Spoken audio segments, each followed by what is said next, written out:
امام علی علیہ السلام نے خطبے میں فرمایا، اللہ کے بندوں، اللہ کو اپنے بندوں میں سب سے زیادہ وہ بندہ محبوب ہے جسے اس نے نفس کی خلاف ورزی کی قوت دی ہے، جس کا اندرونی لباس حزن اور بیرونی جامہ خوف ہے، یعنی اندوہ و ملال اسے چمٹا رہتا ہے اور خوف اس پر چھایا رہتا ہے۔ اس کے دل میں ہدایت کا چراغ روشن ہے اور آنے والے دن کی مہمانی کا اس نے تہیہ کر رکھا ہے۔ موت کو جو دور ہے اسے وہ قریب سمجھتا ہے اور سختیوں کو اپنے لیے آسان سمجھ لیا ہے۔ دیکھتا ہے تو بصیرت و معرفت حاصل کرتا ہے۔ وہ اس سرچشمہ ہدایت کا شیریں و خوشگوار پانی پی کر سیراب ہوا ہے، جس کے گھاٹ تک اللہ تعالیٰ کی رہنمائی سے وہ بآسانی پہنچ گیا ہے۔ اس نے پہلے ہی دفعہ پی لیا ہے اور ہموار راستے پر چل پڑا ہے۔ شہوتوں کا لباس اتار پھینکا ہے، دنیا کے سارے اندیشوں سے بے فکر ہو کر صرف ایک ہی دھن میں لگا ہوا ہے۔ وہ گمراہی کی حالت اور ہوس پرستوں کی ہوس رانیوں میں حصہ لینے سے دور رہتا ہے۔ وہ ہدایت کے ابواب کھولنے اور ہلاکت و گمراہی کے دروازے بند کرنے کا ذریعہ بن گیا ہے۔ اس نے اپنا راستہ دیکھ لیا ہے اور اس پر گامزن ہے، ہدایت کے مینار کو پہچان لیا ہے اور دھاروں کو طے کر کے اس تک پہنچ گیا ہے۔ محکم وسیلوں اور مضبوط سہاروں کو تھام لیا ہے۔ وہ یقین کی وجہ سے ایسے اجالے میں ہے جو سورج کی چمک دمک کے مانند ہے۔ وہ صرف اللہ تعالیٰ کی خاطر سب سے اونچے مقصد کو پورا کرنے کے لیے اٹھ کھڑا ہوا ہے کہ ہر مشکل جو اس کے سامنے آئے مناسب طور سے حل کر دے، فرا کو اس کے اصل و ماخذ کی طرف راجع کرے۔ وہ تاریکیوں میں روشنی پھیلانے والا، مشتبہ باتوں کو حل کرنے والا، الجھے ہوئے مسئلوں کو سلجھانے والا، لک و دک صحراؤں میں راہ دکھانے والا ہے۔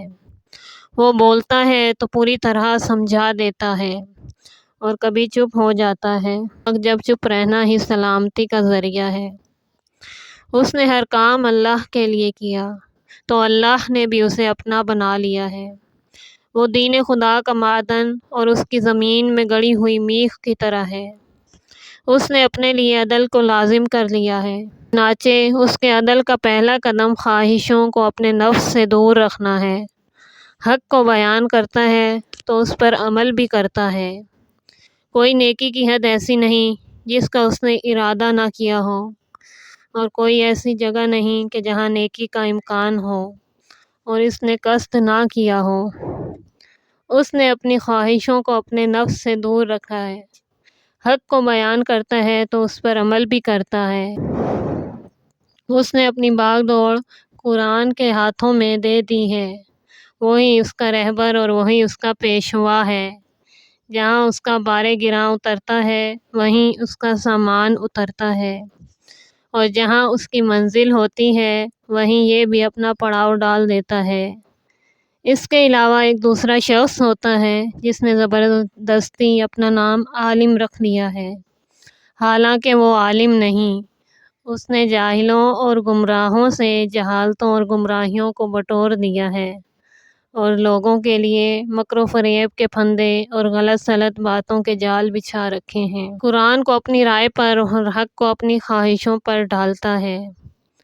بڑے سے بڑے جرموں کا خوف لوگوں کے دلوں سے نکال دیتا ہے اور کبیرہ گناہوں کی اہمیت کو کم کرتا ہے۔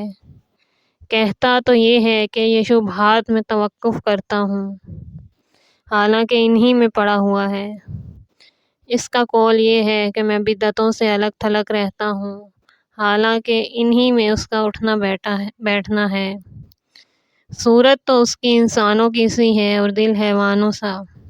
نہ اسے ہدایت کا دروازہ معلوم ہے کہ وہاں تک آ سکے، اور نہ گمراہی کا دروازہ پہچانتا ہے کہ اس سے رخ موڑ سکے۔ تو زندوں میں چلتی پھرتی ہوئی لاش ہے، اب تم کہاں جا رہے ہو اور تمہیں کدھر موڑا جا رہا ہے؟ حالانکہ ہدایت کے جھنڈے بلند، نشانات ظاہر و روشن اور حق کے مینار نصب ہیں، اور تمہیں کہاں بہکایا جا رہا ہے اور کیوں ادھر ادھر بھٹک رہے ہو؟ جبکہ تمہارے نبی صلی اللہ علیہ وآلہ وسلم کی اطاعت تمہارے اندر موجود ہے، جو حق کی باغیں، دین کے پرچم اور سچائی کی زبانیں ہیں، جو قرآن کی بہتر سے بہتر منزل سمجھ سکو وہیں انہیں بھی جگہ دو، اور پیاسے اونٹوں کی طرح ان کے سرچشمہ ہدایت پر اترو۔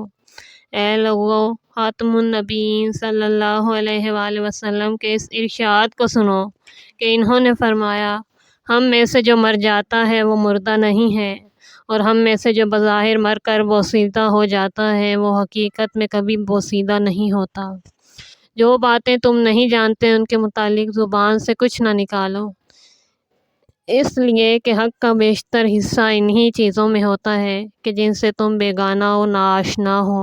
جس شخص کی تم پر حجت تمام ہو اور تمہاری کوئی حجت اس پر تمام نہ ہو اسے معذور سمجھو، اور میں وہ ہوں۔ کیا میں نے تمہارے سامنے ثقل اکبر قرآن پر عمل نہیں کیا اور ثقل اصغر یعنی اہل بیت کو تم میں نہیں رکھا؟ میں نے تمہارے درمیان ایمان کا جھنڈا گاڑا، حلال و حرام کی حدیں بتائیں، اور اپنے عدل سے تمہیں عافیت کے جامے پہنائے، اور اپنے قول و عمل سے حسن سلوک کا فرش تمہارے لیے بچھا دیا، اور تم سے ہمیشہ پاکیزہ اخلاق کے ساتھ پیش آیا۔ جس چیز کی گہرائیوں تک نگاہ نہ پہنچ سکے اور فکر کی جولانیاں عاجز رہیں، اس میں اپنی رائے کو کار فرما نہ کرو۔